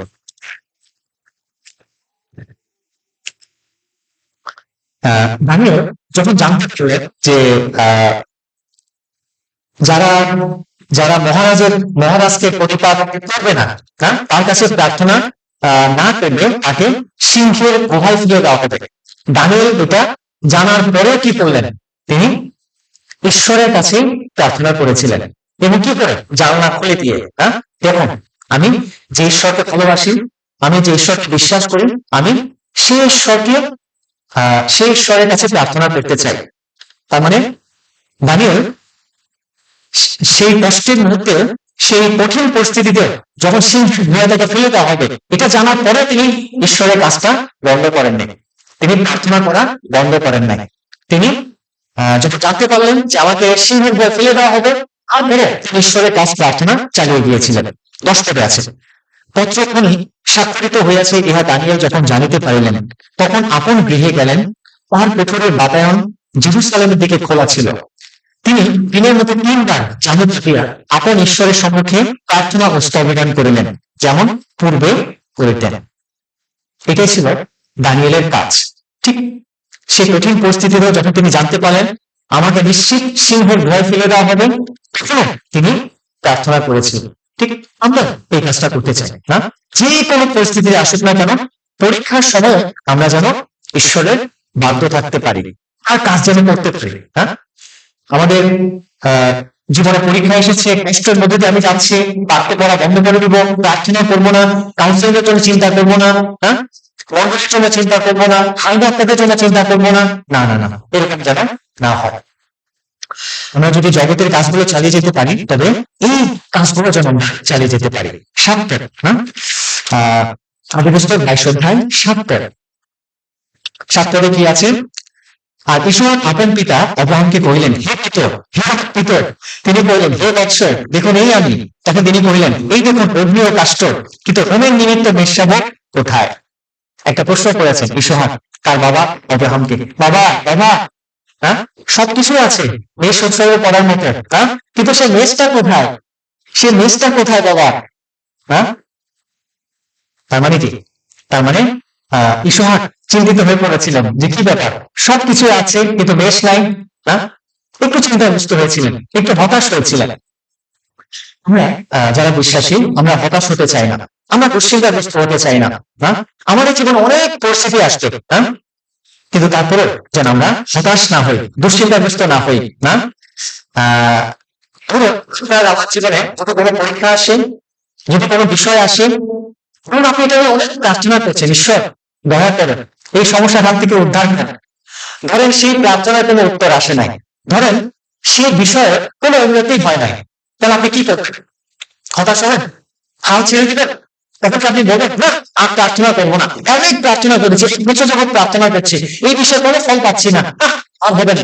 হতাশগ্রস্ত হবো, দুশ্চিন্তাগ্রস্ত হবো, ঈশ্বরকে ত্যাগ করবো, অভিযোগ করবে, জলাঞ্জলি দেবে না। হতাশ না হয়ে পড়েন, এই মানসিকতাটা আমরা তৈরি করবো না, যে ঈশ্বর যদি এই পরিস্থিতির উন্নতি নাও করেন, ঈশ্বর যদি দয়া নাও করেন, ঈশ্বর যদি রক্ষা নাও করেন, তারপরও ঈশ্বরকে ভালোবাসবে, তারপরও আমি ঈশ্বরের কাছে প্রার্থনা করবো, তারপরও আমি ঈশ্বরের পক্ষে কাজ করবো। ওই জন্য তখন হতাশ হবেন না যে এটা কিভাবে হবে, না যেভাবে ঈশ্বর হতাশ হয়েছিলেন যে মেষশাবক কোথায়, সবকিছু আছে, কোথায় মেষশাবক, কিভাবে হবে, এটা কিভাবে চলবে। আমরা যেন দুশ্চিন্তাগ্রস্ত না হই, তিনি আমাদের সাথে আছেন। না, এই জন্য সেই সময় আমাদের ধৈর্যশীল হওয়া দরকার। না, এই জন্য অনেক সময় আমাদের জীবনে এই পরীক্ষাগুলো ঈশ্বর নিয়ে আসেন, না, যেন আমি ধৈর্যশীল হতে পারি। যদি আমরা রোমিও তার 12 পদটা দেখি, রোমিও তার 12 অধ্যায় 12 পদ, রোমিও তার 12 অধ্যায় 12 পদ, রোমিও তার 12 অধ্যায় 12 পদ। প্রত্যাশায় আনন্দ করো, ক্লেশে ধৈর্যশীল হও, প্রার্থনায় নিবিষ্ট থাকো। সবসময় যেন আমরা প্রত্যাশা রাখতে পারি, সবসময় যেন আমরা ক্লেশে ধৈর্যশীল হতে পারি। ক্লেশের সময় আমাদের ধৈর্যশীল হওয়া দরকার, আরো ধৈর্যশীল হওয়া দরকার, আরো দীর্ঘ সহিষ্ণু হওয়া দরকার। হ্যাঁ, ঈশ্বরের উত্তরটা হাও হতে পারে, নাও হতে পারে। যে বিষয়ে আপনি প্রার্থনা করছেন সেটার উত্তরটা তিনি নাও দিতে পারেন। এই না যদি উত্তর দেন তাহলে সেটাও আমাদের জন্য আশীর্বাদের, আর যদি হ্যাঁ উত্তর দেন সেটাও আমাদের জন্য আশীর্বাদের, তাই না? এই জন্য আমরা কখনোই প্রার্থনা করবো না যে ঈশ্বর আমার সময় মতন তুমি কাজ করো, আমি চাচ্ছি এই সময় তুমি কাজ করো। হ্যাঁ, অনেক সময় অনেকেই প্রার্থনা করেন যে ঈশ্বর আমি এটা চাই তুমি এটা করো, আমি এটা চাই তুমি এটা করো। না, ঈশ্বর এখানে তা করবেন না। ঈশ্বর আর উপযুক্ত সময় কাজ করবেন, আপনার উপযুক্ত সময় না, আমার উপযুক্ত সময় না, তাই না? তিনি তার উপযুক্ত সময়ে তিনি ঠিকই কাজ করবেন। এই জন্য আমরা যেন কখনো নিরুৎসাহ না হই, আমরা যেন দীর্ঘ সহিষ্ণু হতে পারি, অপেক্ষা করতে পারি। না, এই জন্য রোমিও তার 12 অধ্যায় 12 পদে আছে যেন আমরা ক্লেশের সময়, পরীক্ষার সময় যেন বেশি বেশি ধৈর্যশীল হতে পারি, না হতাশগ্রস্ত যেন না হই। 8 পদে আছে, 8 পদ। আদি পুস্তক তার 22 অধ্যায় 8 পদ। 8 পদে কি আছে? আব্রাহাম বললেন, বৎসর, ঈশ্বর আপনি হোমের জন্য মেষ জোগাইবেন। পরে উভয় একসঙ্গে চলিয়া গেলেন। ইয়েস, এই বিশ্বাসটা আমাদের থাকা দরকার যে ঈশ্বর অবশ্যই তিনি দয়া করবেন। ঈশ্বর অবশ্যই তিনি আমাদের প্রতি এই বিষয়ে করুণা করবেন। হ্যাঁ, এই বিশ্বাসটাই আমাদের থাকা উচিত, এই নির্ভরতাটা ঈশ্বরের উপর আমাদের রাখা উচিত। হ্যাঁ, ঈশ্বর হতাশগ্রস্ত হয়েছিলেন, কিন্তু আব্রাহাম বলেছেন, বাবা কোনো চিন্তা করো না, ঈশ্বর তিনি উপযুক্ত সময় মেষ যোগাবেন। ঠিক ঈশ্বর আপনার জীবনের উপযুক্ত সময়, যে সময়টা উপযুক্ত তিনি জানবেন, তখনই তিনি সেই বিষয় তিনি আশীর্বাদ করবেন। হ্যাঁ, আমাদের উপযুক্ত সময়ে না। এবং আমরা কাজটাও করতে চাই, যদি ঈশ্বর রক্ষা নাও করেন, পরিস্থিতি যদি উন্নতি নাও হয়, তারপরে আমরা যেন তার উপরে নির্ভর রাখতে পারি। ইয়োব 2:10 আছে। ইয়োব আমরা একসাথে করি, সংহিতার আগে ইয়োব 2:10। হ্যাঁ, ইয়োব 2:10। আসুন একসাথে পড়ি। কিন্তু তিনি তাহাকে কহিলেন, তুমি একটা মূঢ়া স্ত্রীর মতো কথা কইতেছ, বলো কি, আমরা ঈশ্বর হইতে কি মঙ্গলই গ্রহণ করিব, অমঙ্গল গ্রহণ করিব না? এই সকলকে ইয়োব আপন অষ্টাধ্যায়ে পাপ করিলেন না। তার মানে এটা একটা পাপ। যখন জীবনে কোনো পরীক্ষার সময় আসে, দুঃসময় আসে, তখন ঈশ্বরকে অভিযোগ করা, ঈশ্বরকে ছেড়ে চলে যাওয়া, ঈশ্বরকে জলাঞ্জলি দেওয়া, এটা একটা পাপ। কিন্তু ইয়োব তিনি তার স্ত্রীকে বুঝিয়েছেন যে না, ঈশ্বরের কাছ থেকে আমি অমঙ্গলকে গ্রহণ করব, তাই না? ওই জন্য ঈশ্বর তিনি উপযুক্ত সময় যদি না উত্তর দিয়ে থাকেন, না উত্তরটা দিলেন না, অর্থাৎ তোমার জীবনে এই দুঃখ কষ্ট এই পরীক্ষাটা থাকবে, মৃত্যু পর্যন্ত চলবে, তাহলে আমাদেরকে সেটা মেনে নিতে হবে, এবং সেইটা মেনে নিয়ে আমরা ঈশ্বরের ইচ্ছা সিদ্ধ হোক এটা বলে আমরা চলতে চাই। দানিয়েল 3:16। দানিয়েলের 3 বন্ধু কি করেছিলেন? দানিয়েল 3:16। দানিয়েল 3:16। যখন তারা জানতে পেরেছিলেন যে যে কেউ নেবুকাদনেচ্ছর এই রাজাকে প্রদান না করবে, তাকে আগুনে ফেলে দেওয়া হবে, তখন এই 3 বন্ধু তারা কি করেছিলেন? শদ্রক, মোশক ও অবেদনগো রাজাকে উত্তর করিলেন, হে নেবুকাদনেচ্ছর, আপনাকে এই কথার উত্তর দেওয়া আমাদের পক্ষে নিষ্প্রয়োজন। যদি ভাই আমরা যা সেবা করি, আমাদের সেই ঈশ্বর আমাদেরকে প্রজ্বলিত অগ্নিকুণ্ড হইতে উদ্ধার করিতে সমর্থ আছেন। আর হে রাজন, তিনি আপনার হস্ত হইতে আমাদেরকে উদ্ধার করিবেন। আর যদি নাও হয়, তবু হে রাজন, আপনি জানিবেন আমরা আপনার দেবগণের সেবা করিব না, এবং আপনার স্থাপিত স্বর্ণ প্রতিমাকে প্রণাম করিব না। তার মানে তারা বলছেন যে 18 পদে আছে যে ঈশ্বর যদি আমাদেরকে রক্ষা নাও করেন, নাও করেন, তারপর আমরা আপনার দেবগণের সেবা করব না। ঠিক আমরাও জানেন সেই কাজটাই করতে পারি না। আব্রাহাম ঈশ্বরের উপর নির্ভর করেছিলেন যে ঈশ্বর তিনি মেষ যোগাবেন, না? ঠিক আমরা ঈশ্বর উপর নির্ভর করতে পারি, কিন্তু ঈশ্বর যদি মেষ না যোগান, ঈশ্বর যদি সেই বিষয়ে আমাদের প্রার্থনার উত্তর না দেন, বা সেই বিষয় যদি আমাদের জীবনের পরীক্ষা প্রলোভন বা কষ্ট যদি অনুমোদন করে রেখেই দেন, তাহলে আমরা কি বলবো? তখনও যেন আমরা শদ্রক, মোশক, অবেদনগোর মতো বলতে পারি যে আমি তারপর আমি ঈশ্বর তোমার সেবা করবো, তারপরে কষ্টের মধ্যে দিয়ে আমি তোমার সঙ্গেই থাকবো, তোমাকে ভালোবাসবো, তোমার কাজ আমি করবো। হ্যাঁ, কৃষকরা একবার 9:10। 22 9:10। 9:10। ঈশ্বরের নির্দিষ্ট স্থানে উপস্থিত হইলে আব্রাহাম সেখানে যজ্ঞবেদী নির্মাণ করিয়া কাষ্ঠ সাজালেন। পরে আপনার পুত্র ইসহাককে বাঁধিয়া বেদীর কাষ্ঠের উপরে রাখিলেন। পরে আব্রাহাম হস্ত বিস্তার করিয়া আপন পুত্রকে বধ করণার্থে খড়্গের বেতন করিলেন। তার মানে আব্রাহাম তিনি একদম প্রস্তুত, তিনি অভিনয় করছেন না। হ্যাঁ, আমি অভিনয় করছি না, তিনি একদম অভিনয় করছেন। তিনি তার ছেলেকে উৎসর্গ করার জন্য কাজ সাজিয়েছেন, তিনি তার ছুরি নিয়েছেন, এখন শুধু কাজ হচ্ছে কি উৎসর্গ করা। হ্যাঁ, শুধু উৎসর্গ করা। তার মানে ঈশ্বর তাকে যেটা বলেছেন, এখানে কোনো চিন্তার কোনো বিষয় নেই। ঈশ্বর বলেছেন আমাকে উৎসর্গ করতেই হবে। তার মানে ঈশ্বরের কোনো কাজে চিন্তা করা যাবে না।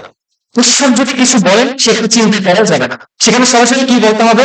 হ্যাঁ, সেখানে কোনো না বলা যাবে না। ঈশ্বর বলেছেন, ঈশ্বর যদি আমাকে বলেন তোমার একমাত্র সন্তানকে দাও, আমাকে এটা দিতেই হবে। যদি আমি ঈশ্বরকে ভালোবাসি তাহলে আমি এবং আমার চলো আশীর্বাদ অপেক্ষা করছে, হয়তো পৃথিবীতে যদি না হয় অনন্তকালীন স্বর্গে, তাই না? ঈশ্বরের কাজে কখনো চিন্তা করা যাবে না। ঈশ্বরকে সরাসরি বলতে হবে হ্যাঁ, তিনি যেটা বলবেন হ্যাঁ আমি করতে চাই, হ্যাঁ আমি এটা দিতে চাই, হ্যাঁ, এবং সেটা আমাদেরকে করতেই হবে। ঠিক অব্রাহাম যেটা করতে গিয়েছিলেন। তখন যখনই তিনি একদম প্রস্তুত তার ছেলেকে তিনি মারলেন, তিনি কোনো অজুহাত দেখান নাই যে না প্রভু এটা তো সম্ভব না, আমার স্ত্রী বলেছেন। এটা কিভাবে সম্ভব, আমার ছেলেকে আমি তোমার উদ্দেশ্যে দেবো, একটু সময় নিয়ে চিন্তা করার। হ্যাঁ, যদি ঈশ্বরের তাকে বাধা না দিতেন তাহলে তিনি অবশ্যই কি করতেন, তার সন্তানকে উৎসর্গ করে ফেলতেন। যদি সর্বদূত না বলতেন যে চলো হবে, হ্যাঁ, এরপরে একটা আমরা দেখতে, কিন্তু আমরা এই দুটো পথকে স্টাডি করছি না। এই জন্য ঈশ্বর তিনি বাক্যের মধ্য দিয়ে আমাদেরকে অনেক কথা বলেন, বাক্যের মাধ্যমে অনেক বিষয় তিনি আমাদেরকে জানান। হ্যাঁ, তখন আমাদের কি করা উচিত, কি বলা উচিত? হ্যাঁ, কোনো চিন্তা না করে আমাদের বলা উচিত হ্যাঁ, কারণ ঈশ্বর তিনি জেনে শুনে চিন্তা করে আপনাকে এই প্রস্তাবটা দিয়েছেন। ঈশ্বর জানেন যে আপনি এটা পারবেন। হ্যাঁ, এই জন্য তিনি আপনাকে এই প্রস্তাবটা দিয়েছেন, তিনি আপনাকে বাক্যের মধ্যে দিয়ে এটা করতে বলছেন। তিনি জানেন, তিনি আপনার জন্য চিন্তা করে রেখেছেন। কিন্তু দুশ্চিন্তা করে কে? আমরা। দুশ্চিন্তা করে কে? শয়তান। না, শয়তান আমাদেরকে প্রলোভন দিয়ে দেয় যে না না না, এটা তুমি পারবে না। তুমি যদি এই বাক্যের বাধ্য হয় তাহলে তোমাকে অনেক অস্বীকার করতে হবে। তুমি কি জানো এই অস্বীকার কি তুমি করতে পারবে? হ্যাঁ, শয়তানের কাজ হচ্ছে এটাই। হ্যাঁ, এই জন্য আমরা যেন শয়তান এটাই চায় যেন আমরা ঈশ্বরকে বলি না না না, কিন্তু পবিত্র আত্মা তিনি আমাদেরকে সবসময় বলেন না তুমি পারবে না। এই জন্য আমরা কখনোই ফলাফল নিয়ে চিন্তা করতে চাই না। না, যে আমি যদি ঈশ্বরের বাক্যের বাধ্য হই, যদি কোনো চিন্তা না করি, যদি ঈশ্বরকে বলি যে হ্যাঁ ঈশ্বর আমি এটা করবো, আমি এটা পারবো, হ্যাঁ, আমরা এটা বলতে চাই না। কোনো চিন্তা না করে আমরা বলতে চাই হ্যাঁ আমি পারবো, ঈশ্বর এটা আমি করতে চাই, তুমি আমাকে চা বলবে আমি শুধু সেটাই করতে চাই। মনে রাখবেন আপনার জীবনে আশীর্বাদ অপেক্ষা করছে, হয়তো এই পৃথিবীতে না হলে ঈশ্বর অনেক আশীর্বাদ পাবেন। কিন্তু যখনই আমরা সময় নেই, যখনই আমরা একটা সময় নেই এই সিদ্ধান্ত নেওয়ার জন্য, ঠিক তখনই শয়তান কাজ করে। শয়তান এটাই বলবে না না না, এটা বাক্যের বাধ্য হয়েও না, তাহলে সমস্যা আছে, তুমি পারবে না, তোমার দ্বারা এটা হবে না, তোমার অনেক বড় ক্ষতি হবে। হ্যাঁ, এই জন্য আমরা যখন ঈশ্বর কিছু আমাদেরকে বলেন তখন আমাদের সরাসরি চিন্তা না করে ঈশ্বরকে আমরা বলবো হ্যাঁ প্রভু আমি করতে চাই, হ্যাঁ প্রভু এটা আমার আমি অবশ্যই করবো, আমাকে সাহায্য করো, এটা যেন আমরা বলতে পারি। মতি 6:33 পদে আছে, যদি আমরা যাই মতি 6:33 পদ, মতি 6:33 পদ, ঈশ্বর আমাদেরকে কোনটা আগে করতে বলছেন? আগে আসুন একসাথেই করি, একসাথেই পড়ি। কিন্তু তোমরা প্রথমে তাহার রাজ্য ও তাহার ধার্মিকতার বিষয়ে চেষ্টা করো, তাহা হইলে ওই সকল দ্রব্য তোমাদেরকে দেওয়া হইবে। আমেন। ওই জন্য আমরা প্রথমে প্রথমে ঈশ্বর রাজ্য এবং ঈশ্বরের ধার্মিকতার কাজটাই আগে করতে চাই, সেটা যত কষ্ট হোক। হ্যাঁ, 11 থেকে 14 পদ, যখন আপনি এটা করতে পারবেন তখন কি হবে, রেজাল্টটা কি হবে? 11 থেকে 14 পদ, এমন সময় আকাশ হইতে সদাপ্রভুর দূত তাহাকে ডাকিলেন, কহিলেন আব্রাহাম আব্রাহাম। তিনি বলেন দেখুন এই আমি। তখন তিনি কহিলেন যুবকের প্রতি তোমার হস্ত বিস্তার করিও না, উহার প্রতি কিছুই করিও না, কারণ এখন আমি বুঝিলাম তুমি ঈশ্বরকে ভয় করো, আপনার অদ্বিতীয় পুত্রকেও দিতে অসম্মত নও। তখন আব্রাহাম চক্ষু তুলিয়া চাহিলেন, আর দেখো তাহার পশ্চাৎ দিকে একটি মেষ তার সিংহযোগের বদ্ধ। পরে আব্রাহাম গিয়া সে মেষটি লইয়া আপন পুত্রের পরিবর্তে হোমার্থে বলিদান করিলেন। আর আব্রাহাম সেই স্থানের নাম জিহোবা জিরি সদাপ্রভু যোগাইবেন রাখিলেন। এই জন্য অদ্যাপি লোকে বলে সদাপ্রভুর পর্বতে যোগান হইবে। তার মানে যখন আব্রাহাম কোন চিন্তা না করে যখন ঈশ্বরকে উৎসর্গ করলেন, তখনই কি হলো, সেই পরীক্ষায় তিনি কি হল, বিজয়ী হলেন, ঈশ্বর থামিয়ে দিলেন। এটা একটা পরীক্ষা ছিল, এটা একটা টেস্ট। হ্যাঁ, তুমি এই পরীক্ষায় কি হয়েছে, বিজয়ী হয়েছ, এই কারণে তোমাকে আর ঈশ্বরকে উৎসর্গ করতে হবে না। ওই যেন বেশ ঈশ্বর আগে জুটিয়ে রেখেছিলেন, কিন্তু শুধু একটা পরীক্ষা নিয়েছিলেন মাত্র আব্রাহামের কাছ থেকে। হ্যাঁ, এবং এই পরীক্ষা আমরা দেখতে পাই আব্রাহাম তিনি পাশ করেছেন এবং তাকে বিজয় ঘোষণা করা হয়েছে। হ্যাঁ, এবং এই জন্য আমাদের আমরা যখন আগে ঈশ্বরের জন্য প্রাণপণ করি, তখন আগে যখন ঈশ্বরের কাজ করি, আগে যখন হ্যাঁ বলি, তখন এই বিজয়টা ঈশ্বর আমাদেরকেই দেখান। বিষয়টা আসলে আমাদেরই হবে, বিষয়টা আসলে বিশ্বাসীদেরই হবে, ঠিক যেভাবে আব্রাহামের হয়েছে, তাকে উৎসর্গ করতে হয়নি আর। হ্যাঁ, কিন্তু তিনি শেষ পর্যন্ত গিয়েছিলেন, কিন্তু মানবেন শেষ পর্যন্ত গিয়েছিলেন। হ্যাঁ, ঠিক এই পর্যন্ত আসলে আমাদের যেতে হবে, এই পর্যন্ত যাওয়ার যে সাহস নেই সেটা আমাদের দরকার। এটা আসলে চারটিখানি কথা না, কোনো চিন্তা না করে ঈশ্বর যখন একটা বাক্য বলবেন সেটা সিদ্ধ হওয়া, এটা আসলে খুবই কঠিন। হ্যাঁ, যেটা আব্রাহাম দেখিয়েছিলেন। হ্যাঁ, এই জন্য তিনি বিজয়ী হয়েছেন 15 থেকে 19 পদ। এখন পুরস্কারটা কি? বিজয়ী হয়েছেন, পুরস্কারটা কি? পরে সর্বপ্রথম তৃতীয়বার অব্রাহামকে ডাকিয়ে বললেন, সদব্যয় বলিতেছেন, তুমি এই কার্য করিলে আমাকে আপনার অতিথিয় পুত্র দিতে অসম্মত হইলে না।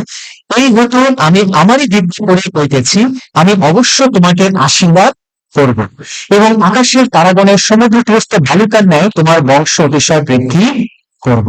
এই হচ্ছে আশীর্বাদ। ইয়েস, অনেক কষ্টের পরে, অনেক পরীক্ষার পরে তিনি বিজয়ী হওয়ার পরে ঈশ্বরকে দিলেন, পুরস্কারটা দিলেন। যদিও এই পুরস্কারটা আব্রাহাম দেখে যেতে পারে নাই, আব্রাহাম দেখে যেতে পারেনি। ইসরায়েল জাতি, যাদের মধ্য দিয়ে ঈশ্বর গৌরবান্বিত হয়েছেন, যীশুখ্রিস্ট এসেছেন, তিনি এগুলো দেখে যেতে পারেননি। তারপরে আমরা দেখে যেতে পারছি, যারা আমরা বর্তমানে আছি না। ঠিক যখন আমরা এই পরীক্ষাগুলোতে পাশ করি, যখন আমরা বিজয়ী হই, তখন ঈশ্বর আমাদের জন্য অনেক পুরস্কার রাখেন স্বর্গে। হ্যাঁ, আমরা স্বর্গে যাচ্ছি, এটা আমাদের জন্য অনেক আশীর্বাদের। কিন্তু স্বর্গে আপনার জন্য অনেক প্রতাপ আছে, পুরস্কার আছে। এটিকে আপনি জানেন? এই পুরস্কারগুলো তিনি আপনাদেরকে আমাদেরকে করতে চান, হ্যাঁ, যেন আমরা বাধ্যতার মাধ্যমে যেন এই পুরস্কারগুলো লাভ করতে পারি। হ্যাঁ, এই জন্য যখন ঈশ্বর আমাদের জীবনে যা কিছু অনুমোদন করেন, যে কোনো ধরনের পরীক্ষা নিয়ে আসেন, হ্যাঁ, আমরা যেন বিশ্বস্ততার সাথে সেই পরীক্ষাগুলোকে যেন জয় করতে পারি, তার মতো, আব্রাহামের মতো।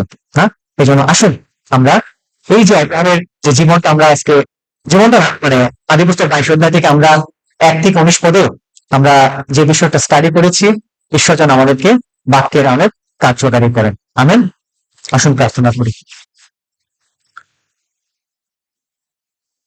আমাদের ভালোবাসার স্বর্গীয় প্রেমময় বাবা, আমরা অনেক ধন্যবাদ জানাই, কৃতজ্ঞতা জানাই, কারণ তুমি আমাদের অনন্তকালীন পরিত্রাণ দিয়েছ। শুধু পরিত্রাণই দাওনি, সেই সাথে সাথে তোমার পবিত্র আত্মাকে আমাদেরকে দিয়েছ, যেন আমরা শক্তিশালী হই এবং আমাদের দুঃখ, কষ্ট, পরীক্ষা, সেই সময় যেন আমরা উঠে দাঁড়াতে পারি এবং সেই সময় যেন তোমার কাজ করতে পারি, সেই সময় যেন তোমার মণ্ডলীর কথা, ফেলোশিপের কথা, এবং সেই সময় যেন হারানো আত্মাদের কথা, হারানো আত্মাদের জন্য প্রার্থনা করা, সুসমাচার প্রচার করা, কাউন্সিলিং এর ব্যবস্থা করা, সেই সময় যেন তোমার বাক্য পড়তে পারি। তাই বাবা, তুমি তোমার পবিত্র আত্মা আমাদের সাহায্য করছে। আব্রাহাম যেমন তিনি তার বিশ্বাসের পরিচয় তিনি দিয়েছিলেন, যে তিনি আসলে কতটা সাহসিকতার সঙ্গে সমস্ত কিছুতেও তিনি হ্যাঁ বলেছেন। এই কারণে আজকে সেই হ্যাঁ বলার কারণে শত পরীক্ষার মধ্য দিয়েও তার হৃদয় থেকে চৌচির হয়ে যাচ্ছিল, তারপরে তিনি বিশ্বাসে তোমার প্রতি একতাবদ্ধ ছিলেন, নির্ভর ছিলেন এবং শেষ পর্যন্ত সেই বিজয় তিনি ছিনিয়ে আনেন, শেষ পর্যন্ত সেই পুরস্কার তিনি লাভ করলেন। বাবা, আমরাও যেন একদিন সেই পুরস্কার স্বর্গে গিয়ে লাভ করতে পারি। তাই তুমি আমাদেরকে এই পৃথিবীতে আশীর্বাদ করো, দয়া করো। এই বাক্যের মধ্য দিয়ে আমাদেরকে শক্তিশালী করো, যেন আমরা বৃদ্ধি পেতে পারি, শক্তিশালী হতে পারি। এই প্রার্থনা আমাদের একমাত্র মুক্তিদাতা, পরিত্রাণকর্তা প্রভু যীশু খ্রিস্ট তোমার পবিত্র নামে চাই। আমিন। ইম্মানুয়েল সবাইকে।